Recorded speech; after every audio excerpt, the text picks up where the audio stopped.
The poem of the man God. The third year of the public life. Chapter 509. At Nob, Judas of Kerioth lies. 11th of October, 1946. Jesus is at Nob, and he must have been there only for a short time, as he is organizing himself, dividing the 12 apostles into 3 groups of 4 persons each, to distribute them in houses. He keeps Peter, John, Judas Iscariot, and Simon Zealot with himself, while James of Zebedee is the head of the group, consisting of Matthew, Judas of Alphaeus, and Philip. And Bartholomew is put at the head of the 3rd group, with James of Alphaeus, Andrew, and Thomas subjected to him. After supper you will go where you have been offered hospitality, and you will come back here in the morning, and I will tell you what you have to do. We shall be all together at mealtimes. Remember what I have told you many times, that you must preach my doctrine also through your way of living together with one another, and with those who receive you in their houses. So be sober, patient, honest in speaking, acting, in looking, so that justice may issue from you like a perfume. You know how the eyes of the world are always watching us, to slander us or to study us, and also out of veneration. But those respecting us are the least of the many eyes watching us, and yet we must take the greatest care of those few, because the study of the world is pointed at their faith to pound it, and everything serves as a weapon to destroy the love of good people for me, and consequently for you. So, do not lend a hand to the world with an unholy way of living, and do not increase the burden of those who have to defend their faith from the snares of my opponents by scandalizing them. Scandal perplexes souls. He sins against his master and against his neighbor, against God and the flock of God. I trust you. Ensure that my grief, which is so deep, is not increased by more grief originating from you. Be not afraid, Master. No sorrow will be caused to you by us, unless Satan leads us all astray, says Bartholomew. Anastasia, who is in the kitchen with Eliza, comes in and says, Supper is ready, Master. Come down while the food is still warm. You will refresh yourself. Let us go. And Jesus stands up, following the woman down the little staircase, which from the upper room, where some beds have already been prepared, descends to the little kitchen garden. He then enters the kitchen, which is made pleasant by a lively fire. Old John is near the fireside with Eliza, who is busy with the food and turns round to look with a maternal smile at Jesus coming in. She then hastens to pour into a large tureen the wheat or barley cooked in milk, which I already saw Mary of Alphaeus serve at Nazareth before the departure of John and Syntyche. Well, I have always remembered that Mary Clopas told me that you like it, and I had kept the best honey to make it also for Marcian. I am sorry that the boy has not come. Nike kept him with Isaac, as they are leaving tomorrow at dawn, and she is taking advantage of the wagon as far as Jericho to fulfill the mission of which you are aware. Which mission, Master? Asks the Iscariot with interest. A very womanly mission, to bring up an infant. But the infant does not need milk, but faith, because he is an infant in spirit. But a woman is always a mother, and she knows how to do such things. And once she has understood, she is as good as a man, with the power of her maternal kindness over and above. How kind you are to us, Master, says Eliza, looking at Jesus so lovingly, as if she were caressing him. I am truthful, Eliza. We people of Israel, and we are not the only ones, are accustomed to look at and consider woman an inferior being. No. If she is subjected to man, which is just, if she has been struck more severely by punishment for Eve's sin, if her mission is destined to be carried out among veils and in dim light, without showy deeds or words, if everything takes place in her as if it were choked by a curtain, she is not less strong or less capable than men. Even without remembering the great women of Israel, I tell you that there is great strength in the heart of a woman. In her heart, as in the intelligence of us men. And I tell you that the situation of women is about to change with regard to customs as well as with regard to many other things. And it will be just, because a woman will obtain grace and redemption, particularly for women, as I will do for all men. A woman? And how can you expect a woman to redeem? Remarks Judas of Kerioth with a mocking laugh. I solemnly tell you that she is already redeeming. Do you know what to redeem means? Of course I do. It is to remove from sin. Yes, but to remove from sin would not help much, because the opponent is eternal, and he would begin to lay snares all over again. But a voice came from the earthly paradise, the voice of God, saying, I will create enmity between you and the woman. She will crush your head, and you will lay snares for her heel. Nothing but snares, because the woman will have, she has in herself, what defeats the enemy. So she has been redeeming since she existed, an active, although concealed, redemption. But she will soon come out in the presence of the world, and women will be fortified in her. That you redeem, all right, but a woman who can, I cannot accept it, master. Do you not remember Tobit, his hymn? Yes, but it deals with Jerusalem. Has Jerusalem any longer a tabernacle in which is God?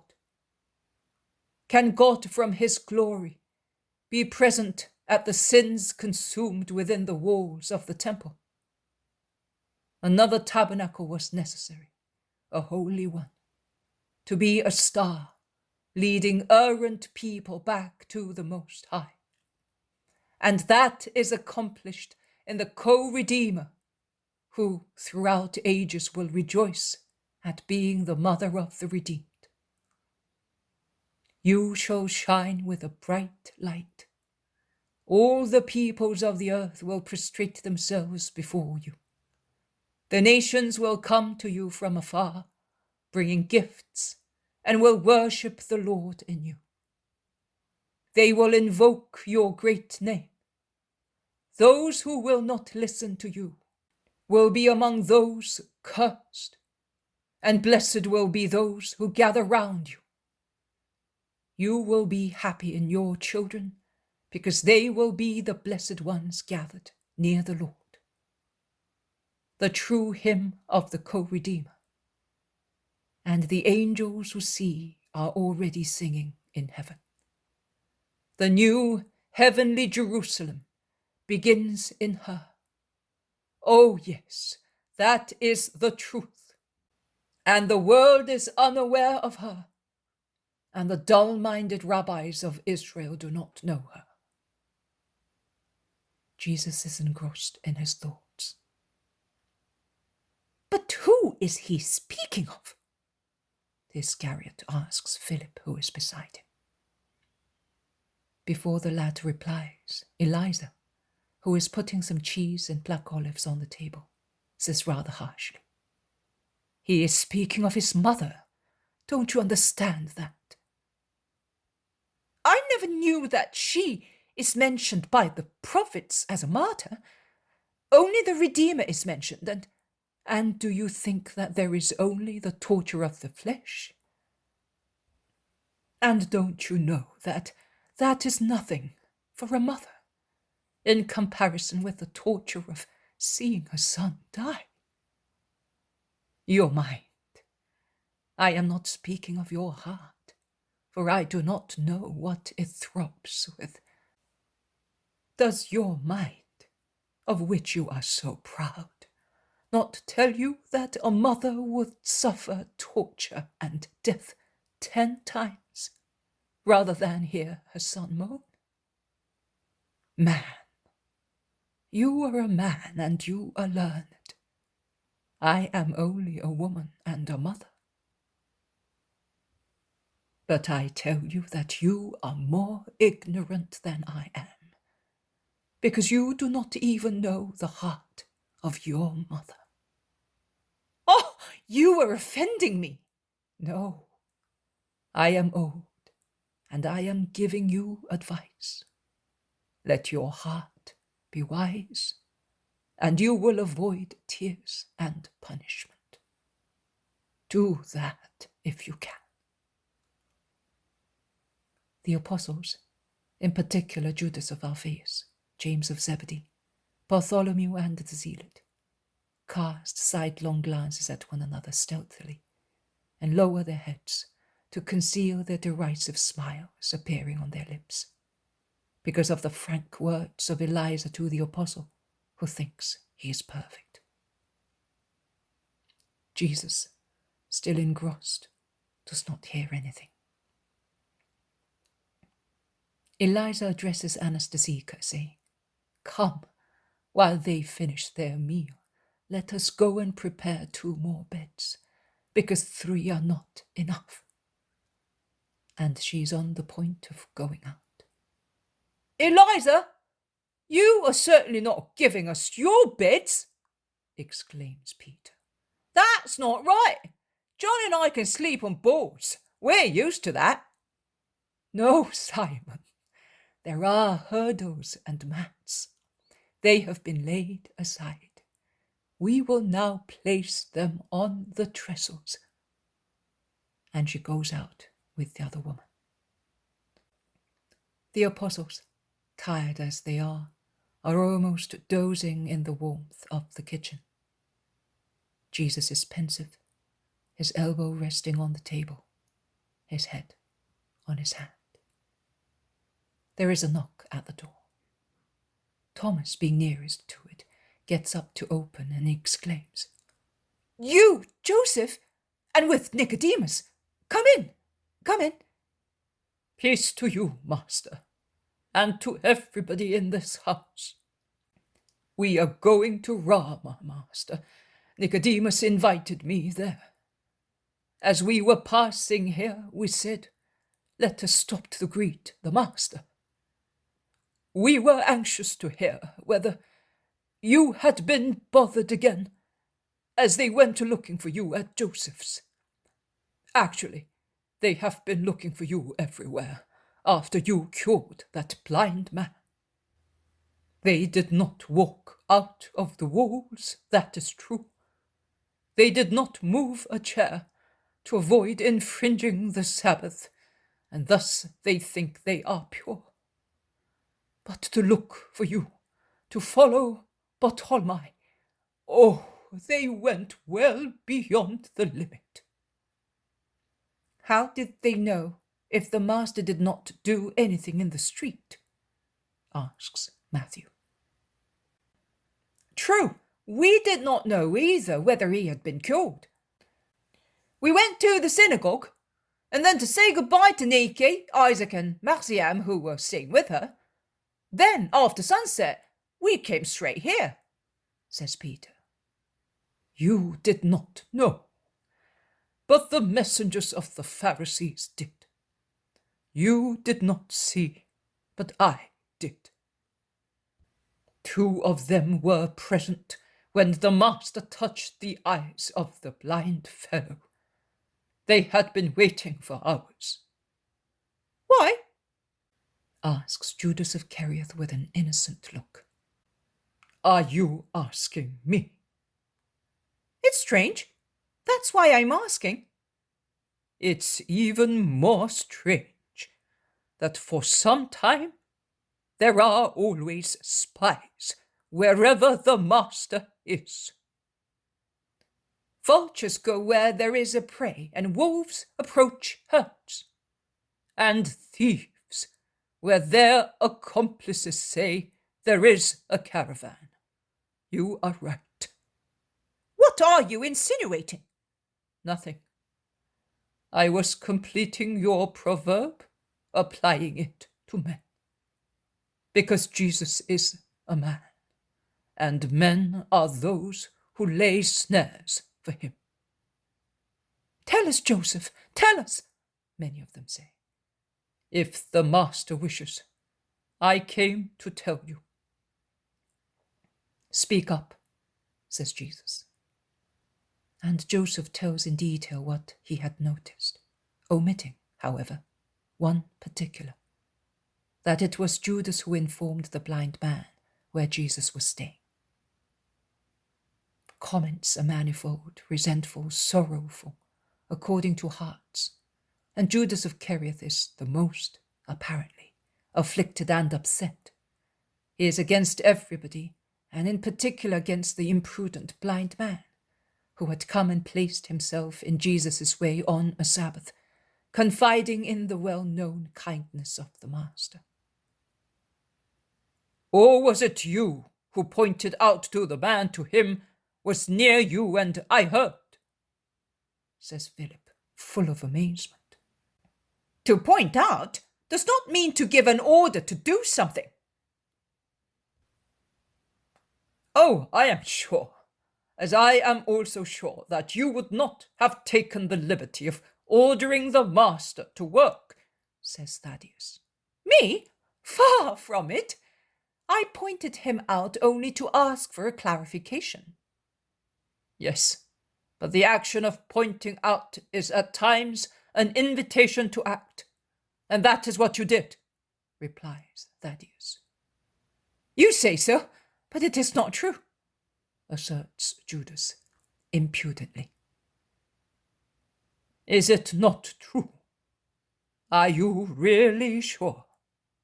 As sure as you are alive, that you never spoke to the blind man about Jesus? That you did not influence him to apply to Jesus, and what is more, that you did not encourage him to do so at once before Jesus left the town? Asks Joseph of Arimathea. Of course I am sure. Who ever spoke to that man? I certainly did not. I am always with the master, day and night, and when I am not with him, I am with my companions. I thought you had done that yesterday, when you went away with the women, says Bartholomew. Yesterday? I went and came back faster than a swallow. How could I look for the blind fellow, find him and speak to him in such a short time? You might have met him. I never saw him. Then that man is a liar, because he stated that you told him to come, and where and what to do, and you had assured him that Jesus would listen to you, and, says Joseph of Arimathea. Judas interrupts him violently. That's enough. He deserves to be blinded again for all the lies he tells. I can swear it on the sanctuary.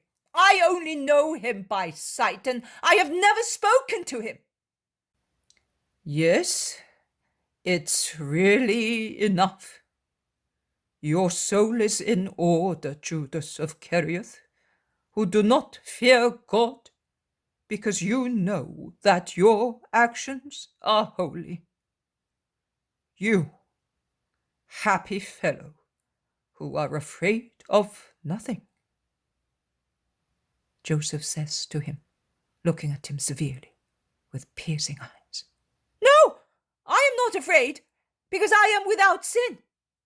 We all sin, Judas, and it is not so bad if we do repent after our first sins, and we do not increase them in number and wickedness, says Nicodemus, who had never spoken so far.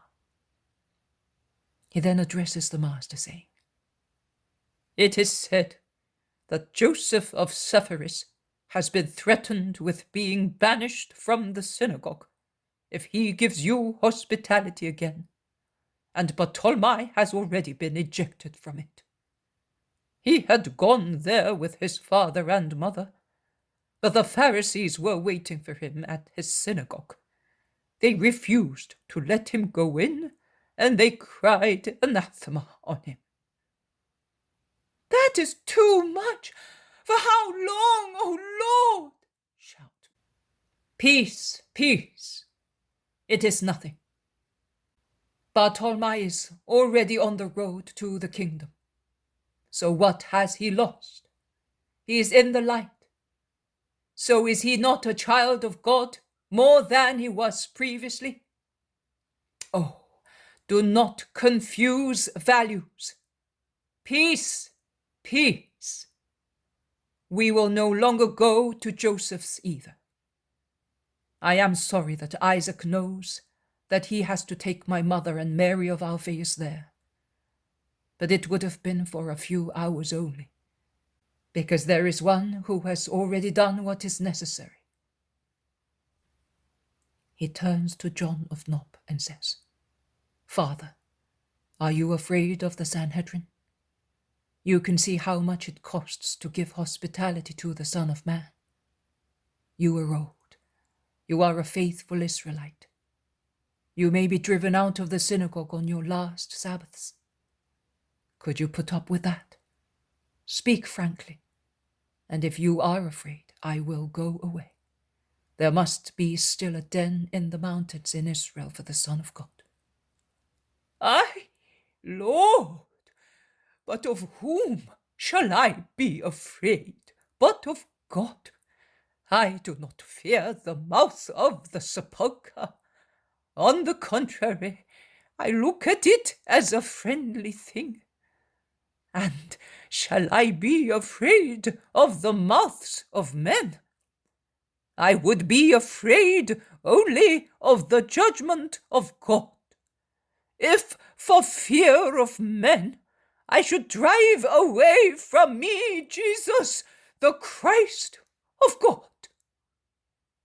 All right. You are a just man. I will stay here. When I am not in the nearby villages, as I intend to do once again. Come to Rome, to my house, Lord, says Nicodemus. And if that should harm you, do the Pharisees not invite you with evil intentions? Could I not do it to study your heart? Yes, master, let us go to Rama. My father will be so happy if he is at home, and if he is not there, as often is the case, he will find your blessing when he comes back, says Thomas imploringly. We will go to Rama as the first place tomorrow.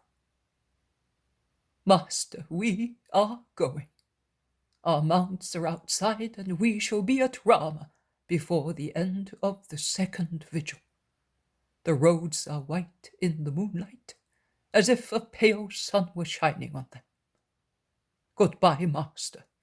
Peace be with you, says Nicodemus.